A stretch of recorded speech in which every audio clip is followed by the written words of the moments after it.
Good evening, you're watching News MNB World. I'm your host, Anwar Gambatar. And for top stories, updates from the cabinet meeting. A letter from the 22nd province book written by Kil Kang Muk has been published. And 120 participants have been selected for the Women's Support Development Program. And for other news, stay tuned.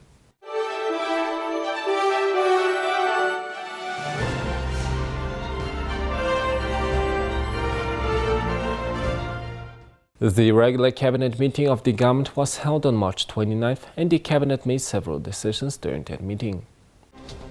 During a meeting with representatives of university teachers and students, the Prime Minister of Mongolia, Oyurden Losnamsra, discussed proposals and requests which were later addressed in a government meeting. As a result, decisions were made to increase the number of participants in the student soldier program, apart from military schools, to 1,500 in 2023. Relevant ministers have been instructed to implement organizational measures needed to facilitate this. In addition, the Prime Minister directed that students should be involved in the prevention, early detection and diagnosis of both infectious and non-infectious diseases in 2023. State-owned universities and libraries are to be open 24/7 during student examinations. Electronic payment cards for public transportation using the e-Mongolia system will also be issued to students of universities, colleges, professional and technical training institutions in order to increase the number of students using public transport. Furthermore, the government will provide services to students through the e-student window as a part of the e-Mongolia system.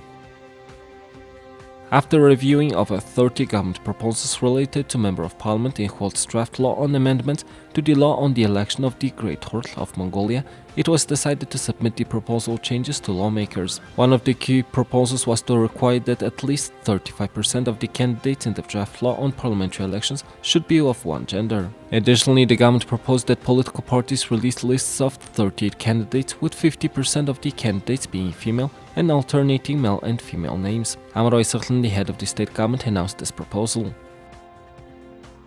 MNB Mongolia LLC will revise its policies and make changes to the charters of its subsidiaries, affiliated companies, and affiliated legal entities in accordance with the principle of unified governance and the parent company's charter. The government of Mongolia has decided to operate the subsidiaries, affiliated companies, and affiliated legal entities of MNB Mongolia LLC on a group basis to adopt good practices and trends used by the successful international mining companies. The expansion will include Eternit Industry, Darkha Iron and Steel Industry, Mongol Rostsvetment, and Mongolian Oil Refinery. To implement good international governance practices, MNB Mongolia LLC will comply with international principles issued by the International Cooperation and Development Organization, as well as Mongolia's laws and regulations. Changes will be introduced gradually to ensure that good practices are incorporated into the governance system of joint companies, improving the integrated system and coordination of joint operations. Shareholders at the association level will be responsible for the results based on pure business principles, and they will work with professionally developed strategic planning systems, financial control, accounting and reporting, and internationally acceptable external audits. Transparency and good governance practices will be introduced to improve the overall effectiveness of the company. The Finance Minister Jakhlan and Energy Minister Chevsuru have been directed to secure the financing required for technical supervision of the construction work in the Ittenburg hydroelectric power plant project.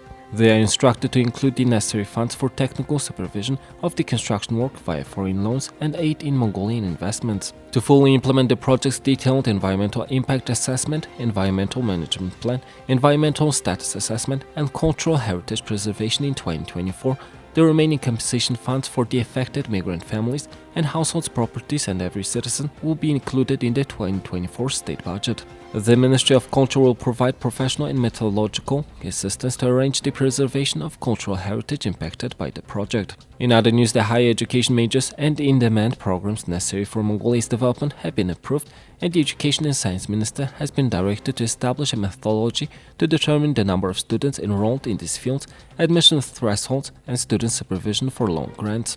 Additionally, the government will allocate 1 billion MNT from its reserve fund to upgrade the State Philharmonic Symphony Orchestra string, bow and string instruments, digital concert hall equipment, and sound equipment. The former General Consul of South Korea to Mongolia, Kil Kang Muk, has published a book entitled A Letter from the 22nd Province that chronicles his memories and experiences during his tenure in Mongolia from 2017 to 2020. The former General Counsel of South Korea to Mongolia, Kil Kang Muk, has published a book entitled A Letter from the 22nd Province that chronicles his memories and experiences during his tenure in Mongolia from 2017 to 2020. The book, which is a collection of notes and reflections from Kil Kang Muk's time as the South Korean General Consul in Mongolia, sheds light on the challenges he faced in his role and the cultural differences he encountered while working in the country. As for this book, during the 3 years that I was working as a consul, I used to make brief notes about stories that happened to me on a daily basis. At that time, I never thought that I would write a book. Then in September 2020, after my tenure in Mongolia ended, I returned to Korea. Back in Korea, I thought that it would be good to share my stories and with others, so I started writing the book from September 2020 and completed it in November 2021. After that, the translation project took more than a year.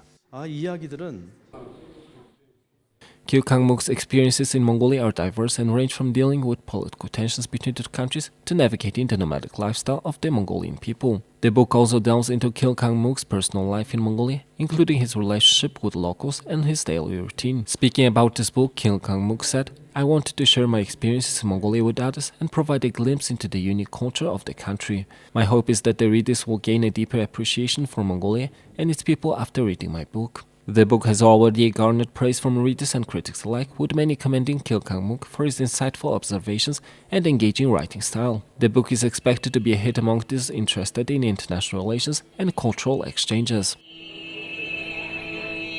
This year, the Han Bank Foundation launched the development program to support women, which aims to empower women teachers who play a crucial role in the future of the country. Out of the participants, the top 120 participants were selected to take part in this program, which is a part of Han Bank's sustainable development policy and corporate social responsibility. In the past 2 years, the development program to support women has empowered 240 caregivers and nurses working in the health sector by providing them with personal and professional training to invest in them intellectually. There is a very important and valuable profession in general education school.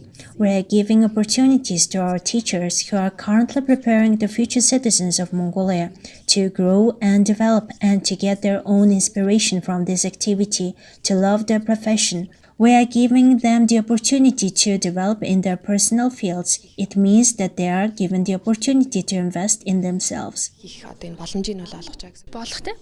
After learning everything that can be learned, I believe that the school team has the responsibility to pass it on to the children.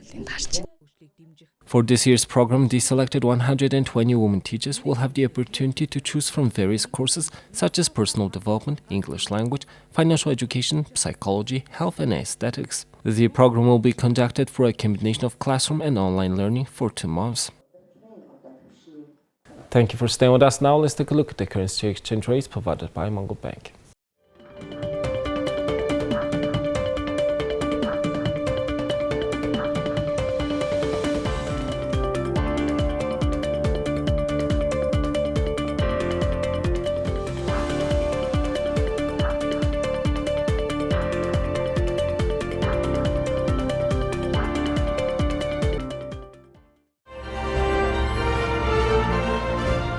Here's the international news from our partner agencies.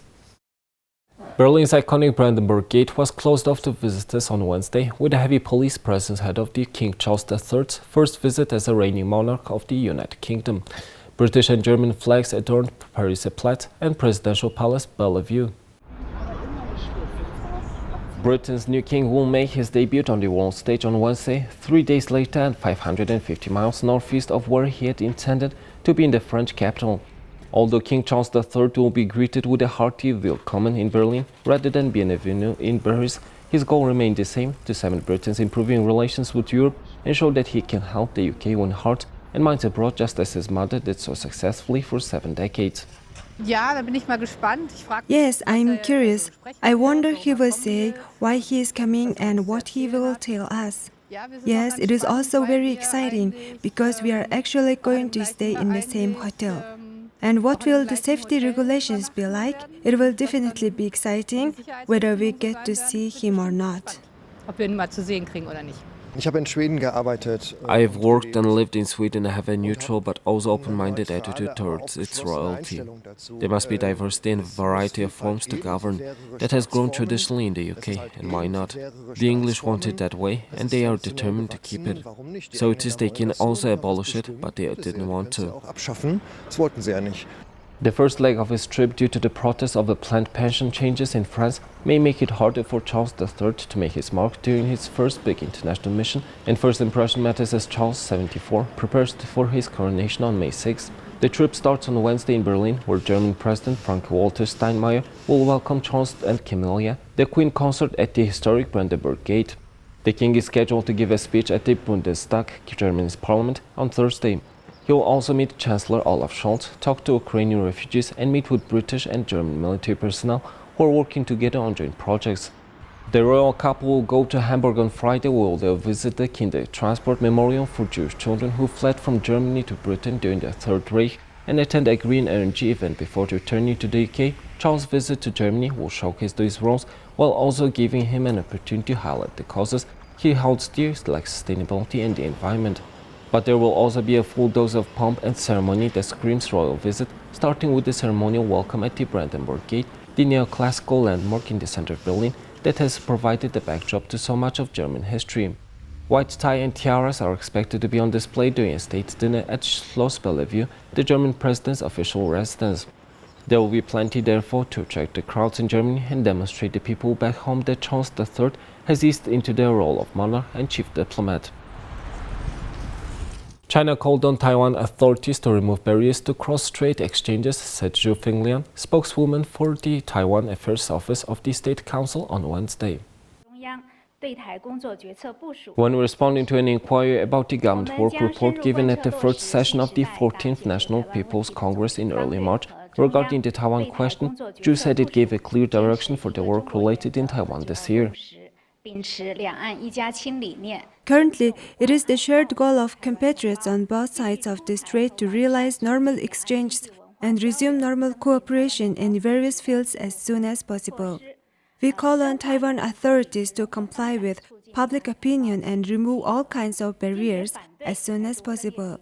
We hope that our Taiwan compatriots will join hands with us, contribute to building a strong country while achieving national rejuvenation and create the long-lasting well-being of the Chinese nation. We will follow the overall policy of the Communist Party of China for the new era on resolving the Taiwan question and the party's decisions and deployment related to Taiwan. We will continue to uphold the One China principle, the 1992 consensus, and the conviction that people on both sides of the Taiwan Strait are of the same family. With respect and care for our Taiwan compatriots, we have been working to deliver benefits to them.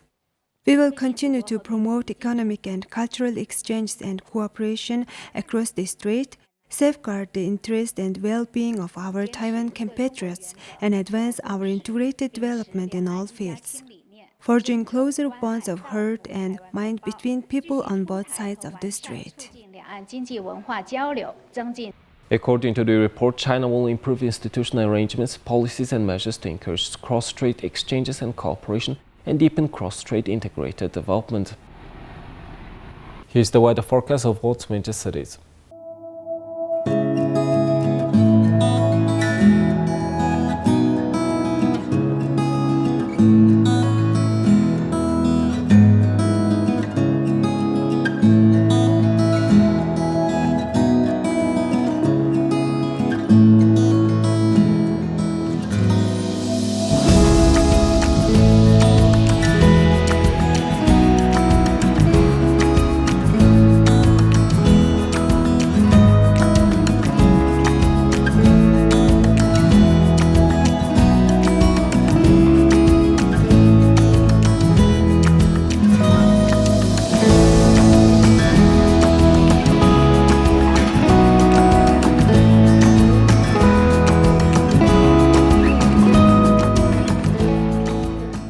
Well, that's all for now, and thank you for staying with us.